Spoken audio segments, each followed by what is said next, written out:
రాష్ట్రంలో నూతన మద్యం పాలసీ అని చెప్పారు అధ్యక్ష. నూతన మద్యం పాలసీ అంటే ఏంటి అధ్యక్ష? 2014 నుంచి 19 వరకు 4398 ఇంచుమించు దుకాణాలు ఉంటే దాన్ని కుదించి 2938 షాపుల వరకు కుదించి ప్రభుత్వమే ట్రాన్స్పరెంట్ గా మద్యం అమ్మకాలు చేస్తుంటే ఆ విధానాన్ని మార్చి నేను ప్రశ్నిస్తున్నాను అధ్యక్ష. నేను ప్రశ్నిస్తున్నాను వినాలా? ఆ విధానాన్ని మార్చి మళ్ళీ 3338 షాపులు అంటే 467 షాపులు పెంచి ఈరోజు మీరు టెండర్స్ ఇచ్చారు. టెండర్స్ ఇచ్చే విధానంలో భయంకరంగా రౌడీజం జరిగింది అధ్యక్ష, గూండాయిజం జరిగింది. మీరు ఏం చెప్పదలుచుకున్నారు? మీరు ఏం అడగదలుచుకున్నారు? అడగండి. అడుగుతున్నాను అధ్యక్ష. ఇది నూతన మద్యం విధానమా? ఇదే నూతన మద్యం విధానం అధ్యక్ష? మంత్రి గారు చెప్పిన దాని మీద మీరు సప్లిమెంటరీ అడగండి. దయచేసి మీరు అర్థం చేసుకోవాలి శ్రీనివాస్ గారు. మంత్రి గారు ఇచ్చినటువంటి సమాధానం వినండి. మంత్రి గారు ఎవరైనా సరే, మీరే కాదు ఎవరైనా మంత్రి గారు ఇచ్చినటువంటి సమాధానం సంతృప్తికరంగా లేకపోతే దాని మీద ఇంకా మీకు ఏమైనా డౌట్స్ ఉంటే అడగండి. మీరు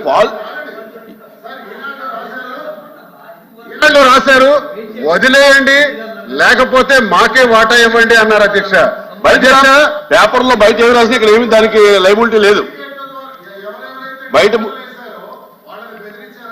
బయట వచ్చినటువంటి ప్రింట్ మీడియా కానీ ఎలక్ట్రానిక్ మీడియా కానీ ఇక ప్రామాణికము కాదు.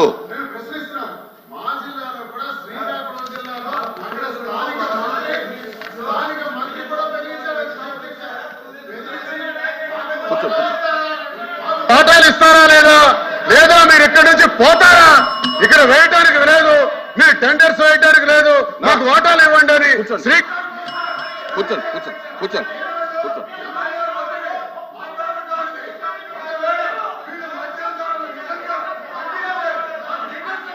మీరు కూర్చోండి, దయచేసి కూర్చోండి. శ్రీనివాస్ గారు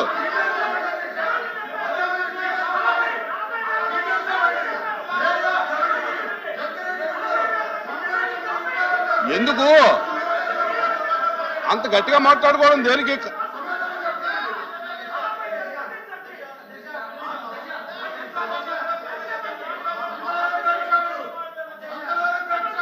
ఇది ప్రశ్నోత్తరాల సమయం. మీరు మినిస్టర్ గారు చెప్పిన దాని మీద మీరు క్లారిఫికేషన్ కానీ అవన్నీ కాదండి. ఇక్కడ ప్రశ్నోత్తర సమయంలో బయట ఉన్నటువంటి అన్ని తీసుకొచ్చి ఇక్కడ చూపిస్తే అది కాదు.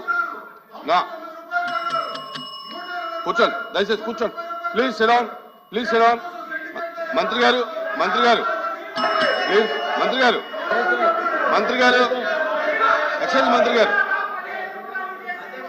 ఎక్సైజ్ మినిస్టర్ గారు. అధ్యక్ష ఇప్పుడు గౌరవ సభ్యులు మంత్రి గారు కూర్చోండి. శ్రీకాంత్ గారు కూర్చోండి ప్లీజ్. అప్రెడ్డి గారు కూర్చోండి. ఎందుకు మీరు అందరూ ఎందుకు లేగుతారు? కూర్చోండి. అరే please SIT down. Please. Srinivas గారు దయచేసి కూర్చోండి.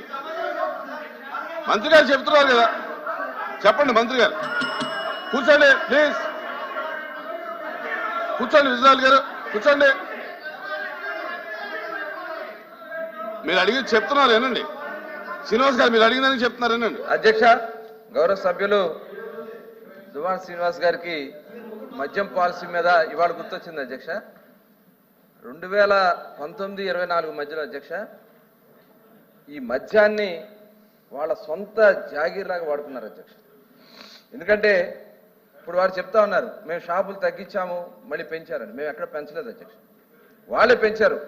తగ్గించి 2934 తగ్గించి మళ్ళీ 3396 షాపులు పెంచింది వాళ్ళ కాదా అధ్యక్ష? ఇప్పుడు మేము చెప్పి సమాధానం చెప్పాక చెప్పండి అని నేను మాట్లాడతా అని చెప్తా. ఇప్పుడు 3396 షాపులకి మేము పిలిచాం అధ్యక్ష. యాక్చువల్గా 10% మేము ఎవరైతే కళ్ళు గీత సోదరులు ఉంటారో వాళ్ళకి 10% షాపులు ఇవ్వడం తప్ప అధ్యక్ష? అంటే వాళ్ళ యొక్క అభ్యున్నతి కోసం పాటుపడతాం మా తప్ప అధ్యక్ష. ఇవాళ ఇదే కాదు అధ్యక్ష, మొత్తం టోటల్ వాళ్ళు ఆ రోజున చేసినటువంటి విధానం అధ్యక్ష, రేట్లు విపరీతంగా పెంచేశారు అధ్యక్ష. పెంచేటివే కాకుండా మొత్తం చెప్తాను పెంచే అధ్యక్ష. ఆ రోజున 20 డిస్టిలరీస్ ఉంటే కామెంట్ చేయకండి, ఎందుకు? 60% వాళ్ళ కైవసం మాట్లాడండి.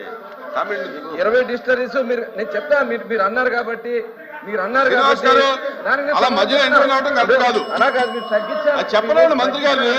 తగ్గిందాన్ని సమాధానం మంత్రి గారు చెప్పిన తర్వాత అడగండి, చెప్పిన తర్వాత మళ్ళీ అడగండి, చెప్పిన తర్వాత అడగండి.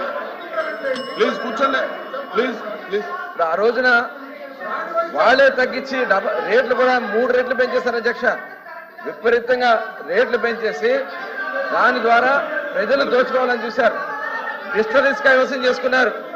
దాదాపు ఆ రోజున 60% పైన 20 ఎంఎఫ్ఎల్ డిస్టరీకి సంబంధించినటువంటి వాళ్ళు బెదిరించి దాంట్లోంచి 60% వాటర్ లాగేసుకున్నారు అధ్యక్ష. దాని ద్వారా కూర్చోండి. అదే ఎవరిచ్చినా మీరు లాక్కున్నారు లేదా, ఎవరిస్తే మీరు లాక్కున్నారు లేదా?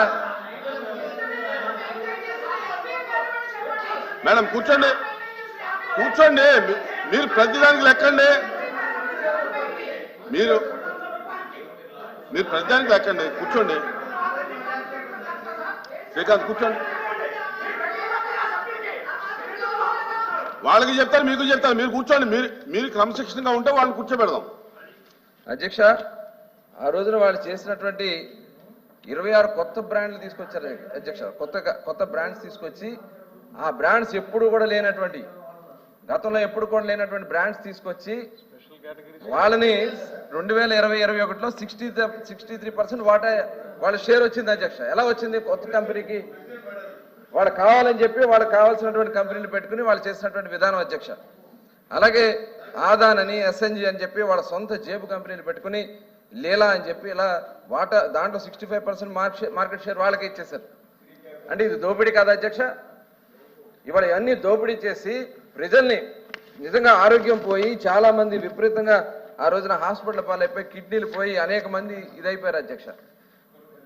అదే కాకుండా అధ్యక్ష, విపరీతంగా బీర్ సేల్ టోటల్ కూడా ఇక ఆంధ్ర రాష్ట్రం రాకుండా మెయిన్ ప్రధానమైనటువంటి కంపెనీలు అధ్యక్ష, యూబీ అని ఇలా ఒక ఇంటర్నేషనల్ కంపెనీస్ మొత్తం కూడా 0%కి అయిపోయింది అధ్యక్ష సేల్ ఆంధ్ర రాష్ట్రంలో.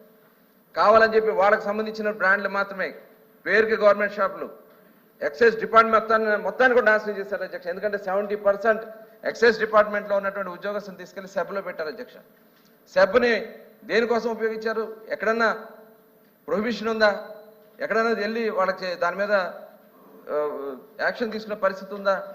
టోటల్ విచ్చలవిడిగా బెల్ట్ షాపులు ఇష్టంగా రాష్ట్రం అంతా పెట్టేసి వాళ్ళ సొంత బ్రాండ్లే అమ్మించి దాంట్లో కూడా టోటల్ మొత్తం కూడా అది తెలుసు అవన్నీ పెట్టించి అధ్యక్ష. మరి ఇదే కాకుండా మేము ఆ రోజున ఆన్లైన్ పేమెంట్స్ లేవు, ఓన్లీ క్యాష్ పేమెంట్స్. 99,413 కోట్ల రూపాయలు కేవలం అంత క్యాష్, నో ఆన్లైన్ పేమెంట్స్ అధ్యక్ష. Only cash payments, no online payments, only cash పేమెంట్సే. ఈ క్యాష్ అంతా ఎక్కడికి వెళ్ళింది అధ్యక్ష? ఎవరి జేబుల్లోకి వెళ్ళింది అధ్యక్ష? 1,00,000 కోట్ల రూపాయలు జరిగితే ఆ 1,00,000 కోట్ల రూపాయలు ఏమైనాయి? కేవలం వీళ్ళు పెట్టినటువంటి రేట్ల వల్ల కానీ ఎన్డీపీఎల్ పక్క రాష్ట్రాలతోనూ మన రాష్ట్రంతో చూసుకున్నట్టయితే మన రాష్ట్రంలో ఎక్కువ రేట్లు ఉండటం వల్ల నాన్ డ్యూటీ పెయిడ్ లిక్కర్ వచ్చింది. నాన్ డ్యూటీ పెయిడ్ లిక్కర్ వల్ల ట్రాన్స్పరెంట్ గా ఉందన్న దానికి ఇదే ఒక నిదర్శనం అధ్యక్ష. ఇవాళ 1,800 కోట్ల రూపాయలు ప్రభుత్వానికి వచ్చింది ఇవాళ కేవలం ట్రాన్స్పరెంట్ గా చేయడం వల్ల. లాటరీ కూడా అధ్యక్ష కలెక్టర్ల సమక్షంలో, కలెక్టర్ ఆఫీసుల్లో, అలాగే అధికారులు పెట్టి, వీడియోలు పెట్టి, డిపార్ట్మెంట్లు పెట్టి ట్రాన్స్పరెంట్ గా మేము చేయటం వల్ల ఇవాళ వాళ్ళ నాయకులకు, వైఎస్ఆర్ పార్టీ నాయకులు కూడా వాళ్ళ షాపులు వచ్చినాయి అధ్యక్ష. దీంట్లో మేము ఎక్కడ రాలేదని చెప్పానండి, వాళ్ళని ఎక్కడ రాలేదని చెప్పానండి. మేము చాలా సీరియస్ గా ఉన్నాం. షాపులు మేము చాలా గుడి బడి నేను చెప్పేది అధ్యక్ష, మేము ఒకటే చెప్తున్నాం. గుడి బడి విషయంలో 100 మీటర్స్ మీరు రేడియస్ గా పెట్టాం అధ్యక్ష. ఎందుకంటే ఫ్రంట్ కేమో బయట చూపిస్తారు, బ్యాక్ డోర్ తీసుకెళ్లి గుడి ముందు పెట్టారు, బ్యాక్ డోర్ తీసుకెళ్లి స్కూల్ ముందు పెట్టారు. అందుకని రేడియస్ గా పెట్టి 100 మీటర్స్ పెట్టి ఖచ్చితంగా షాపులు చాలా ట్రాన్స్పరెంట్ గా ఈ కార్యక్రమం చేయడం అధ్యక్ష. ఒక బెస్ట్ పాలసీ వచ్చిందని చెప్పి ఇవాళ భారతదేశంలో ఉన్నటువంటి అన్ని రాష్ట్రాలు కూడా ఆంధ్ర రాష్ట్రంలో ఒక బెస్ట్ పాలసీ ఉందని చెప్పి చాలా మంది వచ్చి కూడా ఇవాళ